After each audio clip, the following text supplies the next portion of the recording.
샬롬 샬롬 샬롬 샬롬 샬롬. 하나님 사랑합니다. 여러분 주 안에서 사랑합니다. 예레미야 8장 말씀입니다. 하나님과 백성의 힘겨루기, 이런 제목으로 함께 은혜를 나누죠. 1절에서 22절까지 야훼 말씀이니라. 그때 사람들이 유다 왕들의 뼈와 그의 지도자들의 뼈와 제사장들의 뼈와 선지자들의 뼈와 예루살렘 주민의 뼈를 그 무덤에서 끌어내어 그들이 사랑하며 섬기며 뒤따르며 구하며 경배하던 해와 달과 하늘의 뭇별 아래에서 펼쳐지게 하리니 그 뼈가 거두이거나 묻히지 못하여 지면에서 분토 같을 것이며 이 악한 민족에 남아있는 자 무른되게 쫓겨나서 각처에 남아있는 자들이 사는 것보다 죽는 것을 원하니라. 영굴의 마음굴의 야훼의 말씀이니라. 예레미야의 그 1장씩 각 장별로 이렇게 가다 보니 8장부터 보충해 나가야 될 부분이 있어서 함께 말씀을 나눕니다. 예레미야의 각 장별 설교문을 봅니다. 차라리 건강에 좋은 방법, 우리가 화장실 못 갈 때 그죠? 차라리 쫙 그냥 변을 설사라도 했으면 이런 생각을 할 때가 많죠. 음식을 먹다가 몸에 병균이 들어오면 구토로라든지 정말 설사라든지 그것을 토하고 배설해내는 것이 좋습니다. 그렇지 않고 그것이 몸에 남아있으면 나중에 크게 병이 될 수가 있죠. 시간이 없으면 들어온 길을 역으로 내보내기도 하는데 이것이 바로 구토이기도 합니다. 조금 좀 그저 깨끗이 못한 이야기이긴 하지만 사실적인 이야기예요. 구토가 안 될 때는 온몸에 수분, 총동원령을 내리죠. 그리고 강한 물살로 몸에 나쁜 것을 씻어내는 것, 이것이 바로 설사이다. 영적으로 같은 원리를 붙들어야 합니다. 어떤 사람은 원한을 품고 살아가요. 미움을 품습니다. 사울은 천천 다윗의 만만하는 소리를 가슴에 품고 살던 사울은 결국 시기심으로 인해서 병들게 되죠. 영적 설사가 없으면 이렇게 된다는 거, 자신이 썩게 돼요. 육체는 이렇게 모든 걸 배설해내므로 건강을 유지하게 만들었는데 우리의 영혼은 이런 것이 없어서 나쁜 것을 품다 썩게 되는 경우가 많다는 것. 베드로의 장점 여러분들 아시죠? 달이 2번 우는 소리를 듣고 주님의 말씀이 기억나서 곧장 통곡과 회개를 합니다. 그런 즉각적인 죄의 배출, 영적 그런 모든 것들을 배설하는 그런 회개의 사람이었어요. 이것이 그를 살린 이유입니다. 영적 건강을 위해서는 영적인 그러한 배설 배울 줄 알아야 된다. 말씀과 기쁨과 감사는 품고 또한 미움과 원한과 질투는 전부 다 배설해야 한다. 이것이 우리가 그것을 배설하는 것을 통해서 주시는 하나님의 지혜라는 거죠. 이러면 8장 본문 전체를 보면 신랑과 신부에 갈 때까지 가는 힘겨루기가 나와 있어요. 쭉 읽어 내려가면서 사랑과 전쟁인지 장미의 전쟁인지 부부가 서로 싸우다가 갈 때까지 끝까지 가는 그런 연속적 영화가 생각이 날 정도의 그런 내용들이 22절까지 실려 있습니다. 하나님과 이스라엘 백성들 서로 화해하면 좋으련만 계속해서 서로 힘겨루기를 하며 절대 화해하지 않아요. 그의 백성들이 신랑 되신 하나님과 철천지 원수가 된 것이죠. 신랑의 그것 너희 무덤까지도 파헤치리라. 1절부터 3절까지 이런 내용이 있어요. 지금도 한국인들은 조상의 무덤을 존중하고 무덤이 훼손되는 것을 아주 마음 아파하죠. 고대 사람들은 무덤에 대한 특별한 경외심이 있었습니다. 파라오는 물론이고 왕들이 큰 무덤과 고분을 만든 것을 보면 그들의 무덤에 대한 각별한 경외심을 우리가 알 수가 있죠. 그리고 고대 사회 문화적 분위기 가운데 무덤이 파헤쳐진다는 것은 옥 중에 가장 심한 욕 중에 가장 심한 욕설이고 상대에 가장 상처 깊은 공격행위다. 하나님 자기 백성들이 얼마나 미운지 이방인들이 침략이 와서 왕과 고관과 제사장, 선지자, 주민들의 무덤을 파헤칠 것을 경고해요. 조상의 무덤을 파헤치겠다. 이 정도까지 번지면 이혼을 불사합니다. 그 백성들이 더 이상 영적인 자기의 아내로 간주하지 않으시겠다는 거죠. 부부가 싸울 때 참을 수 없는 것, 상대의 부모를 들먹이며 부모 욕을 하는 거 못 견뎌 합니다. 아버지도 똑같아, 내 어머니도 똑같아, 이런 이야기 등 마치 그런 갈 때까지 간 표현처럼 하나님 너희 무덤이 회파되리라 라고 말씀하세요. 더 이상 심하게 저주할 수 없는 가장 최악의 저주입니다. 이것이 얼마나 수치이고 모욕인지 사람들이 이쯤 되면 사는 것보다 차라리 죽는 게 낫다고 생각한다는 것이죠. 그 다음 사태가 이 정도쯤 이르렀다면 백성들 쪽에서 길을 꺾고 깨끗하게 잘못했습니다. 이렇게 나왔으면 파국을 면했을 것인데 여전히 우리가 무엇 잘못이냐라는 식으로 버텨왔다는 거죠. 두 번째로 우리가 뭘 그렇게 잘못했는가? 4절에서 7절에 보면 사람이 넘어지면 다시 일어나지 않느냐? 사람이 길을 떠났으면 다시 돌아가지 않겠느냐? 4절부터 7절 너는 또 그들에게 말하기를 야훼 말씀이 사람이 엎드러지면 어찌 일어나지 아니하겠으며 사람이 떠나갔으면 어찌 돌아오지 아니하겠느냐? 이 예루살렘의 백성이 항상 나를 떠나 물러가면 어찌함이냐? 그들이 거짓을 고집하고 돌아오기를 거절하도다. 내가 귀를 기울여 들은즉 그들이 정직을 말하지 아니하며 그들의 악을 뉘우쳐서 내가 행한 것이 무엇인고 말하는 자가 없고 전쟁터로 향하여 달리는 말같이 각각 그 길로 행하도다. 공중의 학은 그 정한 시기를 알고 산비둘기와 제비와 두루미는 그들이 올 때를 지키거늘 늘 내 백성은 야훼의 규례를 알지 못하는도다. 이렇게 얘기하고 있어요. 너희가 어찌 우리는 지혜가 있고 우리에게는 야훼의 율법이 있다 말하겠느냐? 참으로 서기관의 거짓의 붓이 거짓되게 하였나니 지혜롭다 하는 자들은 부끄러움을 당하며 두려워 떨다가 잡히리라. 보라 그들이 야훼의 말을 버렸으니 그들에게 무슨 지혜가 있으랴. 9절 말씀이죠. 예. 그 신부의 항변이 두 번째로 4절부터 7절이었죠. 사람이 넘어지면 다시 일어나지 않느냐. 사람이 길을 떠났으면 다시 돌아가지 않겠느냐입니다. 그런데 왜 이 백성은 돌아오지 않느냐이죠. 4절과 5절에 악한 짓을 하면서 뉘우칠 줄 모르면서 내가 무슨 잘못을 했는가 이렇게 말한다는 겁니다.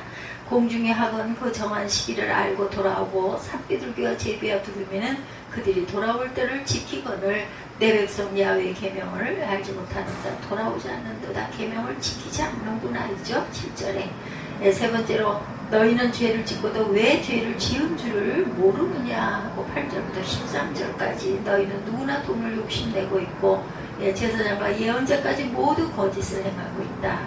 상처를 입었는데도 벌을 받았는데도 벌 받은 줄을 모르고 변화가 없는데도 평화하다고 제사장과 예언자들이 이렇게 외치는구나. 제가 9절까지 읽었어요. 지혜롭다는 자들은 부끄러움을 당하며 두려워 떨다가 잡히리라. 보라 그들이 야훼의 말을 버렸으니 그들에게 무슨 지혜가 있으랴. 그러므로 내가 그들의 아내를 타인에게 주겠고 그들의 밭을 차지할 자들에게 주리니 그들은 가장 작은 자로부터 큰 자까지 욕심내며 선지자로부터 제사장까지 다 거짓을 행함이라. 그들이 딸 내 백성의 상처를 가볍게 여기면서 말하기를 평강하다 평강하다 평강하다 하나 평강이 없도다. 11절까지 이렇게 얘기하고 있죠. 12절부터 보면 그들이 가증한 일을 행할 때 부끄러워하였느냐? 아니라 조금도 부끄러워하지 않았을 뿐 아니라 얼굴도 붉히지 아니하였느니라. 그러므로 그들이 엎드러질 자와 함께 엎드러질 것이라. 내가 그들을 벌할 때 그들이 거꾸러지리라. 야훼의 말씀이니라. 야훼의 말씀이니라. 내가 그들을 진멸하리니 포도나무에 포도가 없을 것이며 무화과 나무에 무화과가 없을 것이며 그 잎사귀가 마를 것이라. 내가 그들에게 준 것이 없어지리라 하셨나니 우리가 어찌 가만히 앉았으랴. 모일지어다 우리가 견고한 성읍들로 들어가 거기에서 멸망하자. 우리가 야훼께 범죄하였으므로 우리 하나님 야훼께서 우리를 멸하시며 우리에게 독한 물을 마시게 하시느니라. 우리가 평강을 바라나 좋은 것이 없으며 고침을 입을 때를 바라나 놀라운 분이로다. 그 말에 부르짖음이 단에서부터 들리고 그 춘마들이 우는 소리에 온 땅이 진동하며 그들이 이르러 이 땅과 그 소유와 성읍과 그 중에 주민을 삼켰도다. 야훼의 말씀이니라. 내가 술법으로도 제어할 수 없는 뱀과 독사를 너희 가운데 보내리니 그것들이 너희를 물리라 하시도다. 17절까지 제가 쭉 읽어봤습니다. 그래서 거짓의 내용, 상처를 입었는데도 벌을 받았는데도 너희는 벌 받은 줄도 모르고 상처 입은 것도 모르는구나 라고 말하고 있죠. 너희는 누구나 돈을 욕심내고 있고 예언자까지 모두 거짓을 행하고 있구나. 10절 내용이었습니다. 상처를 입었는데도 벌을 받았는데도 모르는구나. 그리고 평화가 없는데도 평화하다고 말하고 있구나. 11절이죠. 그들은 역겨운 짓을 하고도 부끄러운 줄을 모르는구나. 수치를 느끼지 못하고 얼굴을 붉힐 줄도 모르는구나. 12절입니다. 그래서 내가 너희를 망하게 하겠다. 포도밭 무화과 밭이 말라 죽을 것이며 너희가 준 것을 다 빼앗기게 하겠다. 신부의 반기죠. 14절에서 16절 8장. 어찌하여 우리가 이렇게 앉아만 있느냐. 신랑이고 하나님이고 다 필요 없다. 우리 스스로 길을 찾자. 우리 모두 굳건한 이웃의 성으로 가자. 거기에서 우리 죽음을 맞이하자. 13절에 이렇게 고백을 하고 있습니다. 우리 하나님 야훼께서 우리를 멸하시며 우리에게 독한 물을 마시게 하시니라. 우리가 견고한 성읍들로 들어가 거기에서 멸망하자. 우리가 야훼께 범죄하였으므로 우리 하나님 야훼께서 우리를 멸하시며 우리에게 독한 물을 마시게 하심이라. 우리가 평강을 바라나 좋은 곳이 없으며 고침을 입을 때를 바라나 놀라운 분이로구나. 그 말에 부르짖음이 단에서부터 들리고 준마들이 우는 소리에 온 땅에 진동하며 그들이 이르러 이 땅과 그 소유와 성과 그 중에 주민을 삼켰도다. 야훼 말씀이니라. 내가 술법으로도 제어할 수 없는 뱀과 독사를 너희 가운데 보내리니 그것들이 너희를 물리라 하시도다. 14, 5절에 이렇게 얘기해요. 그래서 야훼 말씀이니라. 또한 18절에도 보면 슬프다 나의 근심이 어떻게 위로를 받을 수 있을까. 내 마음이 병들었다. 어찌하여 우리가 이렇게 앉아만 있는가. 우리 모두 굳건한 이웃의 성으로 가자. 거기에서 우리 죽음을 맞이하자. 14절에 이렇게 고백하고 있습니다. 하나님이 우리에게 동물을 마시게 하셨어요. 그러니 깨끗이 죽자. 웬만하면 중재자가 나서서 이 부부싸움을 좀 말려야 될 텐데 부부싸움은 더욱 파행을 거듭하고 있습니다. 회개하는 그때가 가장 빠른 때라고 말하는데 멸망하는 사람의 특징은 절대 돌이키지 않는 것. 갈 때까지 갑니다. 끝까지 이를 악물고 반항하죠. 계속적인 반항이 나오고 있어요. 15절에도 우리가 평화를 바랐으나 좋은 것은 하나도 나오지 않는다. 우리를 고쳐주실 때를 기다렸으나 찾아온 것은 재앙뿐이다. 하나님께 기대했으나 아무도 좋은 일이 생기고 있지 않다. 도리어 적군의 말들이 내는 콧소리가 북쪽 국경에서부터 들려온다. 단에서부터 들려온다고 얘기하고 있죠. 그래서 신랑의 폭발이에요. 17절부터 보아라. 내가 독뱀을 너에게 보내겠다. 길들이 부릴 수 없는 그 길들어 부릴 수 없는 그 뱀이 너희를 물 것이다. 나 야훼의 말이니라. 17절이었습니다. 야훼가 말씀하느라 내가 술법으로 제할 수 없는 뱀과 독사를 너희 가운데 보내리니 그것이 너희를 물리라 하시도다. 슬프다 나의 근심이 어떻게 위로를 받을 수 있을까. 내 마음이 병들었도다. 딸 내 백성의 심히 먼 땅에서 부르짖는 소리로다. 야훼께서 시온에 계시지 아니한가. 그의 왕이 그 가운데 계시지 아니한가. 그들이 어찌하여 그 조각한 신상과 그 왕의 헛된 것들로 나를 경노하게 하였는고 하시니 추수할 때가 지나고 여름이 다했으나 우리는 구원을 얻지 못한다 하는도다. 딸 내 백성이 상하였으므로 나도 상하여 슬퍼하며 놀라움에 잡혔도다. 길르앗에는 유황이 있지 아니한가. 그곳에는 의사가 있지 아니한가. 딸 내 백성이 치유를 받지 못하면 어찌 되는고. 이렇게 22절까지 끝이 납니다. 그래서 파국이죠. 내가 독뱀을 너에게 보내겠다라고 이야기해요. 17절에도 보면. 그래서 18절에서 22절이 바벨론의 포로로 잡혀간 야훼께서 시온에 계시지 않은가. 예루살렘에 하나님이 안 계신가. 어찌하여 백성들이 헛된 다른 나라의 우상을 예비하며 나를 분노하게 하였는고. 19절입니다. 왜 이렇게 하나님의 진노가 오래 지속되느냐 말하고 있습니다. 우리가 하나님과의 관계에서 사람의 영혼이 둔해지면 하나님께 맞아도 맞은 줄을 모른다 그러죠. 내 백성이 큰 상처를 입었는데도 그들은 약간만 가볍게 고쳐주며 아무렇지도 않게 여긴다. 평화가 없는데도 평화라고 말한다. 내 딸 내 백성의 상처를 건성으로 치료해주면서 괜찮다 하지만 어디가 괜찮으냐. 그들이 내 백성의 상처를 건성으로 고쳐주며 말하기를 평강하다 하나 평강은 없도다. 이건 스스로 침뱉는 이야기지만 느헤미야서의 수문학 광장 모임 같은 것을 좀 더 강도 있게 해야 되겠죠. 하나님이 꼼짝도 안 하시는 것 같아. 비판이 아니라 스스로를 회개해야 한다. 하나님께 불평하면 안 되죠. 하나님은 그 말을 듣고 심판하신다는 거예요. 내 귀에 들린 대로 내가 너에게 행하리니. 민수기 14장 말씀입니다. 하나님과 힘겨루기를 절대로 하지 말아라. 겸손히 회개해야 되겠죠. 사는 것보다 차라리 죽는 게 낫다.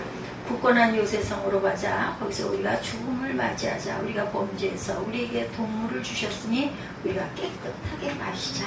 이렇게 말하는 부분이 있어요. 14절에 보면 이렇게 자기 목숨을 거론하며 하나님께 대들고 있죠.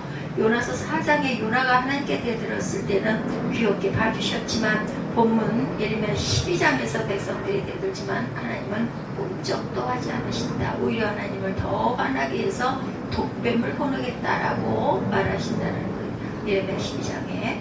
또는 자포자기를 해석할 수도 있습니다. 사람이 교만하고 회개해야 되는 체제에 회개하지 않고 하나님께 대들거나 자포자기 해버린다. 인간관계에서도 끝까지 가면 안 된다는 내용을 확장해서 적용하면 마귀의 유혹은 갈 때까지 가게 하는 것이에요. 분노 중에도 어떤 결정도 내리지 말라는 말이 있죠. 욱하고 올라오는 분노를 참지 못해서 뼈아픈 손해와 후회를 하게 되는 잘못된 결정을 내릴 때가 있다. 자기의 순간적 분노를 참지 못해서 갈 때까지 가서는 안 되겠죠. 혹시 가고 있더라도 빨리 멈출수록 이익이다. 내가 혹시 지금 분노 중에 어떤 극적인 선택을 내리고 있는 것은 아닌가 중지해야 되겠죠. 화를 가라앉히고 맨정신을 회복한 후에 결정해라. 그래서 마귀의 유혹인 경우가 99%다. 절대로 갈 때까지 가면 안 돼요. 1초라도 빨리 돌이킬수록 내게 이익이다. 화가 나서 갈 때까지 끝까지 가고 싶은 길목에서 우리는 이 말씀을 암송하며 참는 그런 마음들을 길러가야 되겠다. 베드로전서 2장 23절입니다. 욕을 받으시되 대신 욕하지 아니하시고 고난을 받으시되 위협하지 아니하시고 오직 공의로 심판하시는 자에게 부탁하시며. 예레미야 12장 1절에 제사장들의 뼈와 선지자들의 뼈와 예루살렘의 주민의 뼈를 그 무덤에서 끌어내요. 그들이 사랑하며 섬기며 뒤따르며 구하며 경배하던 해와 달과 하늘의 묵별 아래에 펼쳐지게 하리니 그 뼈가 거두이거나 묻히지 못하여 지면에서 분토가 뜰 것이며. 이렇게 말씀하고 있어요. 우리가 항상 회개할 줄 알고 하나님 마음을 닮아가는 하나님의 귀한 자녀들이 다 돼야 된다는 것을 잊지 않은 저와 여러분들이 되시기를 주님의 이름으로 축복합니다.